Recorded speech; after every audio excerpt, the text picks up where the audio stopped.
I've got a bucket hat that says, "These gays are trying to murder me." I had that before I got the part. So I'm Marcus from an LGBTQ+ publication, PinkNews. You know, this show has drawn such a huge fandom from queer people.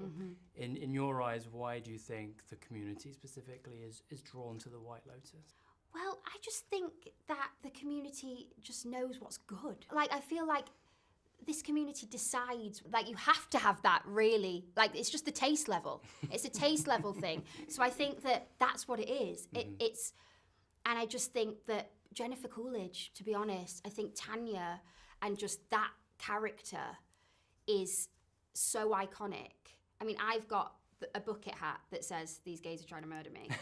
I had that before I got the part and my friend bought it for me as a present because I'm so obsessed with the show and I'm so obsessed with that character. These gays, they're trying to murder me. But I think Jennifer Coolidge, like, it's kind of put her in something, it's instant adoration. But yeah, I think just taste, just a recognition of when something's great. So camp as well. So camp. Just adore it. It's the Absolutely adore it. best. It's the absolute best. Like, because it's like incredible performances, incredible writing, and so much fun. Yeah. Like, so, and doesn't take itself too seriously. Yeah. Like, and I think that is just great. It's Absolutely. the best. Yeah. So there's a moment in the trailer between Chelsea and I think it's Charlotte Le Bon's character. What can you tell me about any queer representation this season, if anything at all? Oh, yes. Well, I don't know what I'm allowed to say because I've signed so many scary documents. Yeah, I don't think I can say. There's a connection. Yeah. You know? What was it like working with her to, you know, build that kind of bond that the two characters have? Well, they kind of like, what's really great about Chelsea and Chloe, that's our characters, they like actually like fall into platonic love like instantly. Yeah. And it's just it's that very true to life thing of like when you're on holiday. Yeah. And you make that holiday friend, but it's like, it feels like you've met your absolute soulmate because your world's smaller because you're in a resort. Because I loved Mia and Lucia in the second season, and so when I saw that there was kind of like a two girly pops in this one too, and I was one of them, I was like, yes! They just kind of adore each other instantly in like the sweetest way. It's definitely like Chelsea is just like, wow, who is this queen that's just walked in? Like, she thinks she's the coolest girl she's ever met.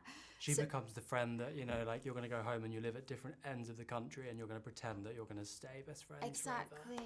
I know. It's that tragic thing when you're like, no, but we will see each other. We just will. Like, we can't ignore this connection. It's once in a lifetime, and then it's like, they never see each other again. That's it, Never. done. Yeah. See you on Instagram, that's about it. On the back of like sex education and cabaret, for you, going into those scenes, is it kind of like water off a duck's back, easy now?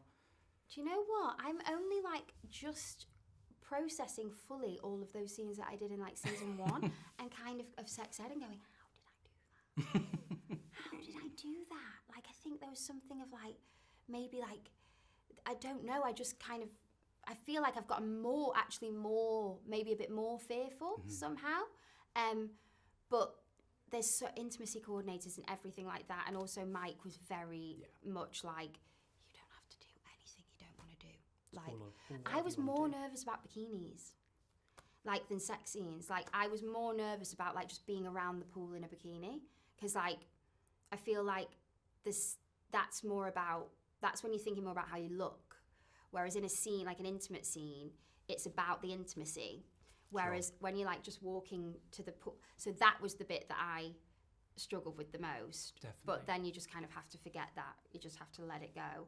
But that was way scarier to me, actually. Obviously, the show, you know, is known for its kind of subversive approach to sex and relationships. For you as an actor, what is it about that kind of dynamic that Mike White has put in the show that draws you in? Yeah, it's so fun. I was just saying this, to play, like, he put things that might be, you know, on paper toxic or whatever. You can't judge it. You cannot judge it when you're playing these parts. You just have to be on their side. My character's relationship maybe with Rick is, you know, it's dysfunctional. But I couldn't put it was quite freeing to go, I don't have to put any judgment on it. I just go for it. Because from Chelsea's point of view, she is in love and I just have to go for it and not have any kind of. I think that's what Mike is such a gift as an actor, because Mike is so close to the bone with like the way that he observes humans and just gets it so right. And you're hearing like certain conversations in the kind of like the girls' holiday, the ladies, Michelle, Carrie, and Leslie. I was like, oh my God, because it's so true and so kind of like it gets you because you feel so, he's so good at that, pinpointing humans and things being so true to life. A lot of the time humans are really not great. Do you know what I mean? Not perfect. And so just being in that world where there is the kind of like, because everyone's messed up, there's kind of no judgment. So you kind of just, as an actor, get to just really play that character's point of view and not really think of kind of like moral things. Because like I think Chelsea's got a really good heart, but you know, she could definitely do with some therapy.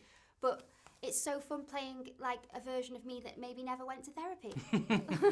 Wanted to talk briefly about casting, because the casting for every season becomes such a mammoth thing. You know, we're always looking for the gay icons, and I have to say, you absolutely tick that box this season. Like, your casting, we were like, yes, thank the Lord.